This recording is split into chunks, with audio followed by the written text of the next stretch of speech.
Сәлеметсіз бе? Сәлеметсіз бе? Есіміңіз кім болады? Есімім Исмаил деген жігітмін. Исмаил. Исмаил, сіз қазақсыз, иә? Қазақпын. Осы Стамбулда туып өстіңіз бе сіз? Түркияда туып өстім. Түркияның қай жерінде туып өстіңіз? Ниде деген қаласында. Нигде деген жерде, иә? Алтай деген ауылында туып өстім. Алтай деген ауылында, керемет. Руыңыз кім болады сіздің? Керейдің ішінде Жантекей болам. Керейдің ішінде Жантекей, орта жүзсіз. Машаллах, бәрін жақсы білесіз, иә? Қазақшаны да жақсы біледі екенсіз, керемет. Сол әке-шешемізден үйренгеніміз қазақшамыз сол. Керемет. Бұл жұмыста істеп жүргеніңізге қанша уақыт болды? 25 жыл болды. 25 жыл осы жұмыс істейсіз, иә? Керемет. Осы таза қойдың терісі. Бұл bizim әкелеріміз, аталарымыз 53 жылдарда Түркияға келгенде осы Зейтимурлы районында бұл терілер иленеді екен. Жалғыз оны тігуге ол вақыттағы техникада, ол вақытта кісілердің білімі де оған жетпейді екен. Біздің көшіп келген қазақтардың жұртқа деген бұл мамандық ретінде үлкен үлесі қосылыпты. Бұл 53-55 жылдардан бастап әкелеріміз осы терілерден шапандар, шапқылар, ботинкалар деген сияқты дүниелерді жасап, осы Түркия экономикасына үлкен бір үлес қосыпты. Аға, сіздің атыңыз кім болады? Менің атым Мәуліт. Мәуліт. Түркше Мәуліт дейді. Қазақтар Мәуліт деп айтады. Мәуліт. Қанша жастасыз? Мен 68 жылғын. 68 жылғысыз. Әйеліңіз, балаларыңыз бар ма? Бір қызым бар. Керемет. Балаларыңыз, семьяңыз бәрі қазақша біле ма? Иә, бәрі қазақша біледі ғой. Жақсы. Мына Түркияда Алтай деген ауылдың қазақтарымыз. Алтай деген ауылда қазақша ғана сөйлесуге болады. Солай ма? Содан mesela жерге қарасаңыз қазақша нашарлау. Стамбулдың қазақтарында. Енді Алтай деген ауылда қазақша ғана сөйлесуге болады. Керемет. Ол Алтай ауылы Измир жақтағы Алтай ма? Жоқ, бұл Анкараның арғы жағында бір 900 шақырым жерде. Сол жақта. Керемет. Стамбулда тұрып жатқаныңызға қанша болды? Стамбулда бір 30 жылға жақын болды мен. Ауылдың 25 жасында. Стамбулды көп кетіпсіз ғой сіз онда. Енді елдің бәрі осы жақта болғаннан кейін. Иә, жұмыс үшін осылай келдіңіз ғой. Енді қазақша тоқтамай тұрмайды ғой. Иә. Балаларыңыз қазақша біле ма? Балаларымыз қазақша біледі, болғанмен нашарлау. Нашарлау, иә. Осы жұмыс орны сіздікі ғой осы жерде? Иә, өзіміз. Өзіңіз аштыңыз, иә? Иә. Сол 30 жыл бұрын осы Стамбулға келген соң осыны аштыңыз ба? 25 жыл болды. Мен 5 жыл басында жақта жұмыс істедім. Өз жұмысымыз болсын деп, әке-шешеден үйренген жұмыс болды. Әке-шешелеріңіз осы жұмысты жасады, иә? Иә, қазақтар Түркия алғаш келгенде теріне бас-аяқ болды ғой, Түркияға. Содан қазақтар терлеген көп осымен істеген. Керемет. Иә, теріден. Енді айтыңызшы, сіз енді мысалы үшін қазақ болғаныңыз үшін осындай жұмыс орнын ашу Түркияда бір қиындық туғызды ма сізге? Жоқ, бізге ешбір қиындығы жоқ. Яғни сізді қазақ деп шеттетпейді ешкім, иә? Жоқ, ондай нәрсе жоқ. Қолыңыздан жұмыс келсе, мүмкіндікті береді үкімет. Иә, онда ешбір жақсы, керемет. Бізге мысалы Қазақстанға сіз сияқты осындай іс білген адамдар қажет өте. Қазақстанға сіз көшіп барғыңыз келе ме негізі? Қазақстанға енді Қазақстанға барғыңыз келеді ғой, Қазақстанға қазақ қой ішінде, қанша болса да. Бәрі тартады дейсіз ғой? Иә. Болғанмен ол жақта бір қанша жұмыс оңай емес қой. Қазір материалдардың бәрін ол жақта таба алмайсыз. Енді Стамбул деген қала үлкен қала ғой. Бұл жерде не керек материал болса оңай. Керемет. Қазір мен жаңағы бізге Қазақстанға келіп жатқан жаңағы тондар, ішіктер барлығын осы жақта қазақтар тігеді деген естіп таңғалып жатырмын да. Бұл өте қуанышты екен. Алғаш бастатқан қазақтар. Керемет. Енді қараңызшы, егер біздің Қазақстан үкіметі сізге айтса, осы мүмкіндіктің бәрін саған Қазақстанда жасап беремін, сен кел осы жұмысты аш десе, келуге дайынсыз ба? Иә, ұшып келеміз ғой. Ондай болса Қазақстанға барып, ол жақта да осы тері өндірісін, осы жұмыстарды ол жақта жасауға дайынсыз, иә? Иә. Неге? Керемет. Өз мемлекетіміз ғой, қанша ата мемлекет. Әрине, ата топырақтарымыз дейсіз. Ата топырақтарымыз ғой. Керемет. Өскенмен. Жалпы өзіңіздің руыңыз кім болады? Руым орта жүз, Керей, Жантекей, Жантекейдің ішінде базар құлдап кетеміз. Әйеліңіздің руы кім? Менің әйелім қырғыз. Қырғыз? Иә, Түркия осы біздің қазақтармен бірге көшіп келген қырғыздар. Бұл жақтың қырғыздары мен Ван жақта тұрады деп естігем. Сол жақтан ба? Жоқ. Бұл кісілер мемлекеттен Алтайдан 5-6 үй қырғыз қазақтармен бірге келген. Қырғыз әйел. Олар енді қырғызша білмейді, қазақша ғана біледі. Қазақша білмейді. Қазақтармен араласып кеткен, қазақша ғана біледі. Қазақ болып кеткен. Керемет, жақсы. Үлкен рахмет сізге. Рахмет сізге. Сау болыңыз. Қазақстан наурызы құтты болсын. Енді Қазақстан сағынышымыз бар. Bütün қазақ халқына сәлем болсын бізден. Иншалла бізде бұйырса сол жаққа барып жұмыс істеп, жұмыстарымыз сол жақта істеп көрейік. Алла бұйыртса. Бұйырса. Иншалла. Рахмет, жұмыстарыңызға береке берсін, сұхбат бергеніңізге үлкен рахмет. Рахмет, сау болыңыз. Мен Асан атым Асым болады. Арғын болам, орта жүздің арғынларынан. Біз 1982-де Ауғанстаннан келген қазақтарданмыз. Сіздер Ауғанстан қазақтарсыз. Ауғанстан қазақтарымыз. Түркияға келген едік. Біз Түркияға келіп, Қайсерге келген едік 82-де. Мен Ауғанстанды онша білмеймін да. Атамыз бабамыз ұрыс заманында Ауғанстан, Пакистан сояқтарға барып, ең кейін Пакистаннан Түркияға келгенбіз. Сіз өзіңіз осы Түркияда туылып өстіңіз, иә? Ауғанстанда туғанда бері келгенде кішкентай бала едіңіз. Кішкентай бала 5 жасында едім. Ояқтарын онша білмейміз де. Ауғанстанның қай жерінен келдіңіз? Ауғанстанның Құндыз жерінен туғанбыз. Ауғанстан жерден алып Пакистаннан келгенбіз. Ұшақпенен Пакистаннан келгенбіз. Керемет. Мен бардым, Құндызға бардым. Ауғанстанда болдым мен де. Біз әке бабаларым сол жерден қалады. Мен онша білмеймін де. Мен үлкен ағаларым біледі онша. Енді одан кейін 80-ден бері Түркиядамыз енді. Руым кім дедіңіз? Біз арғын боламыз. Орта жүздің несіне арғын боламыз. Жақсы, керемет. Әйеліңіз де қазақ па? Әйелім де қазақ. Балаларыңыз? Иә, барымыз қазақ. 5 баламыз бар. Бұл жерде жұмыс істеп жатқаныңызға қанша уақыт болды? Сол 82-ден бері işte мектеп дейді ғой, оқылды. Оқыл бітті. Жұмысқа бастадық енді одан кейін. Сол 14-15 жасынан бері жұмыс істейміз. Түркияны жақсы көресіз бе? Иә, жақсы көреміз, шүкір Аллаға. Қазақстанға, әрине. Қазақстанға көшкіңіз келе ме?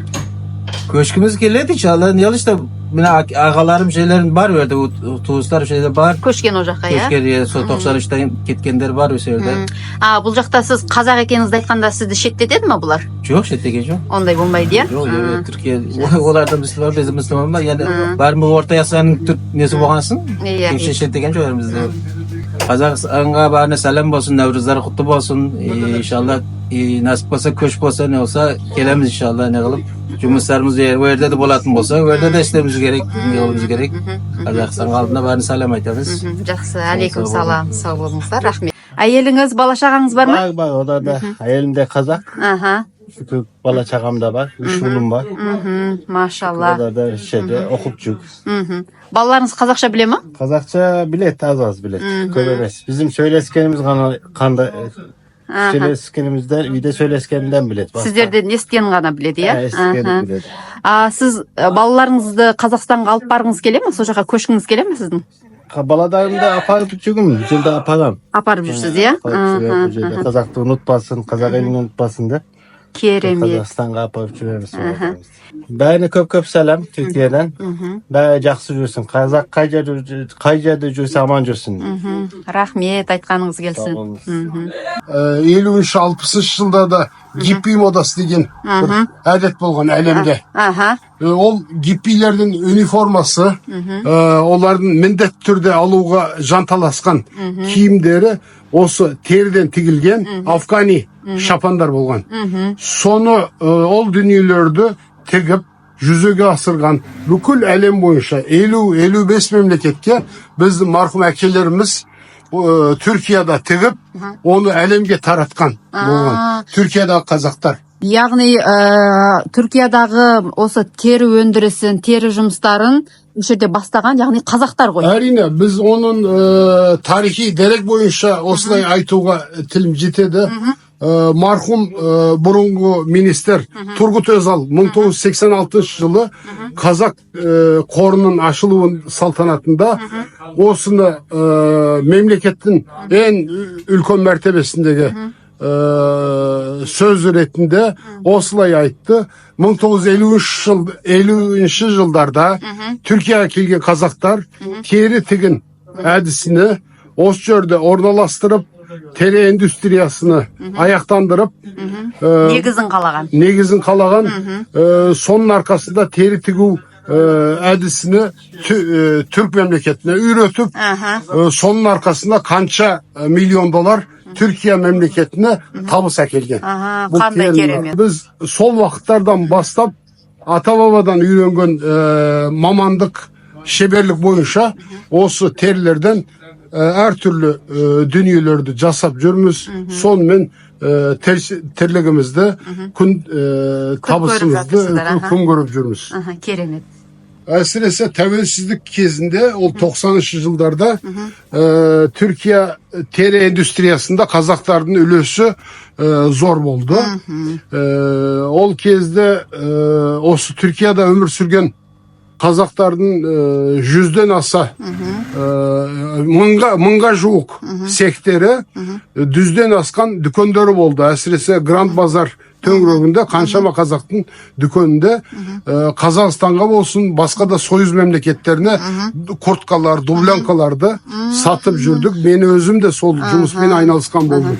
Сонда бізге Түркиядан келіп жатқан тері киімдері, жаңағы тондар, барлығы, ішіктер, осылардың барлығын тігіп жатқандар қазақтар, яғни. Әрине, мен оны екінші бір дерек ретінде айтып берейін. Түркиядағы тері киім қоғамы бар. Бұл Zeytinburnu'nda teri kiyim öndürüşçülerin қоғамы. Сол қоғамда белгілі бір teriçi, ол қоғамдың белсенділерінден үлкен бір кісі. Біз 50-ші жылдарда бұл тері тігу әдісіне қазақтардан үйрендік.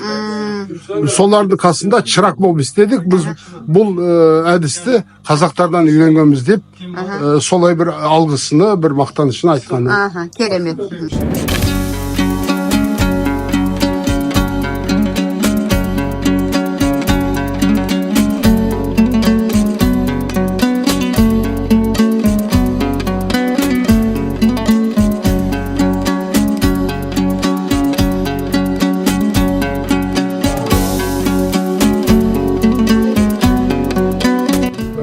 Саламатсыз ба? Hoş geldinizler. Осы Zeytinburnu'nдағы қазақтың бір асханасы 2020 жылда Алма ханым келіп осында ашқан. Біз қазақ тағамдарына, қазақтың дәмдеріне осы жерде жеп бір қуанышқа жеттік. Қазіргі таңда 3 асхана бар. Біріншісі Алма ханымдікі, екінші Шаңырақ мейрамханасы, үшіншісі Туран Макс, немесе Самса Макс деп аталатын үшінші дүкен бар. Осы Zeytinburnu'nda. Zeytinburnu'nda. Жалғыз осы Zeytinburnu'дағы қазақтар емес, Türktер де немесе басқа райондарда тұрған қазақтар немесе түркілер, yani Özbek, Kırgız, Tatar туысқандарда аңсап тұрып қазақтың дәмдеріне осы асханаларға келіп қазақ дәмдеріне, қазақтың ләззеттеріне жейді осы келді.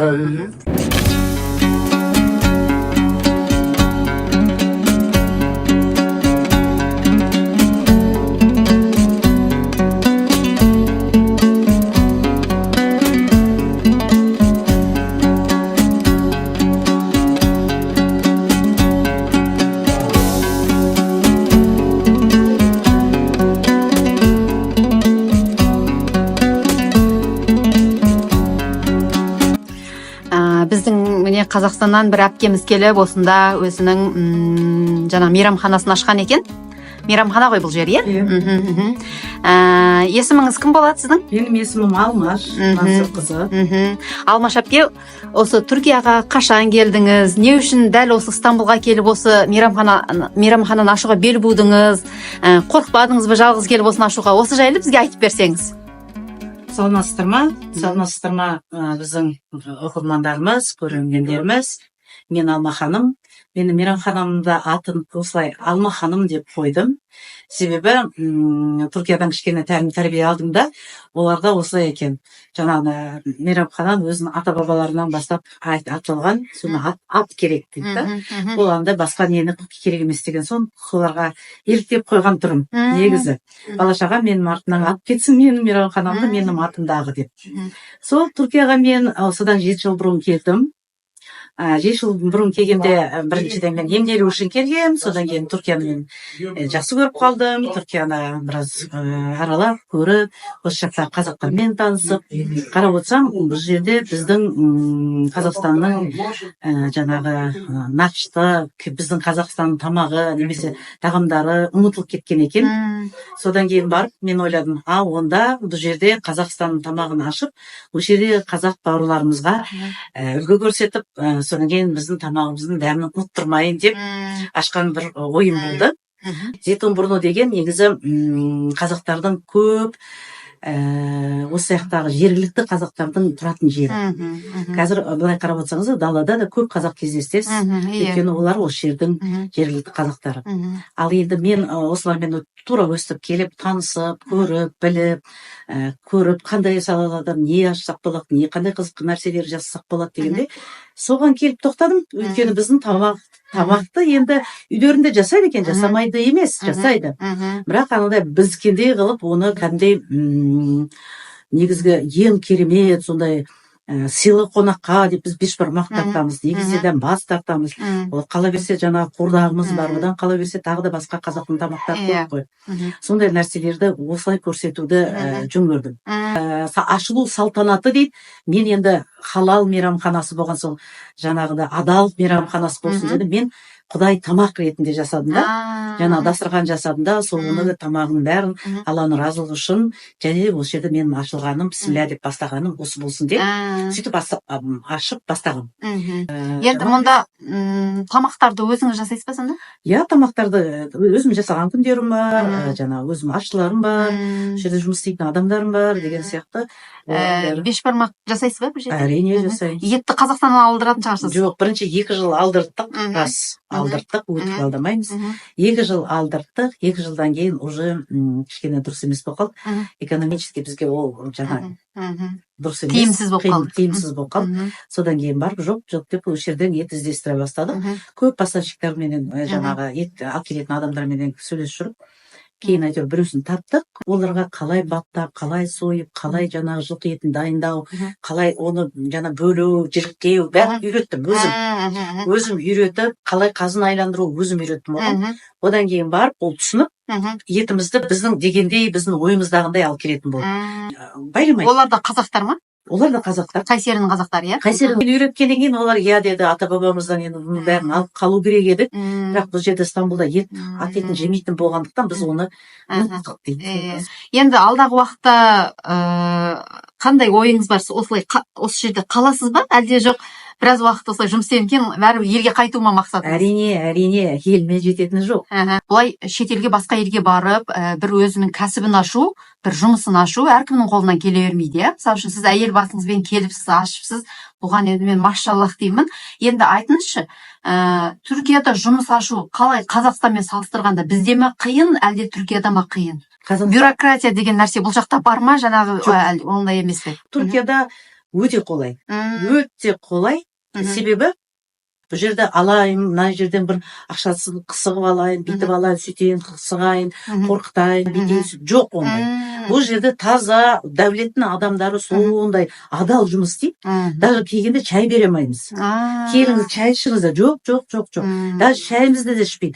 Жарайды, бір шоколад алыңыз, қазақ шоколады алыңыз, алмайды. Сондай, мынандай бір өзінің жұмысына сондай керемет көзқарас оларда. Әділ жұмыс. Және де біздің қазақтардың қалай тексеріп, қалай келіп жатқан білемін. Бұна жердің соны өзім байқадым.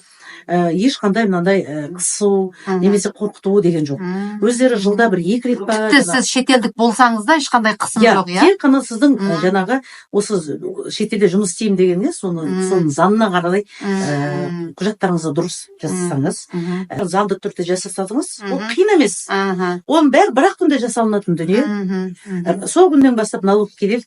Сол күннен бастап жаңағы. Налогтары қалай, көп па? Жоғары ма? Енді налогтары біз сияқты 12%. Енді түріктердің тағамдарымен салыстырғанда біздің тағамдарымыз, енді олардың ресторанына қарағанда бізге өте жаңағыдай арзан.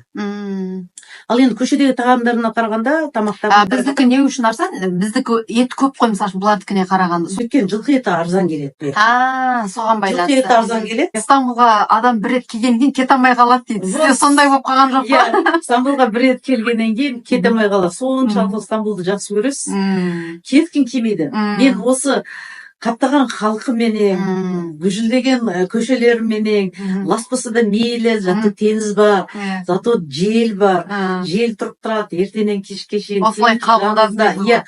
Мына жерде, біз, например, Қазақстанда болсақ, жылына 2-3 рет гриппен ауырамыз. Мен шүкір Аллаға 2 жылма 3 жыл болды гриппен бар. Мүлдем ауырмаймын. Себебі бұл жерде грипп ауру олай тарамайды. Бала-шағама да айтамын, қазақстандықтарға айтамын. Сондай қаптаған халқы болсын, сондай тар көшесі болсын. Бәрібір керемет есі ғой. Стамбул мен жақсы көремін. Жақсы, керемет. Барлықтарыңызға денсаулық, жақсылық. Қазақстанның еліндегі бүкіл елім аман болып, жұртым тыныш болсын, заманымыз жаңағы көркейе берсін, Қазақстан елін барлығы тани берсін. Сол айтарым. Рахмет, сіздің де осы жұмысыңызға Алла береке берсін. Өзіңіз көңіліңізде қандай табысты армандаған болсаңыз, Құдай соған жеткізе берсін сізді.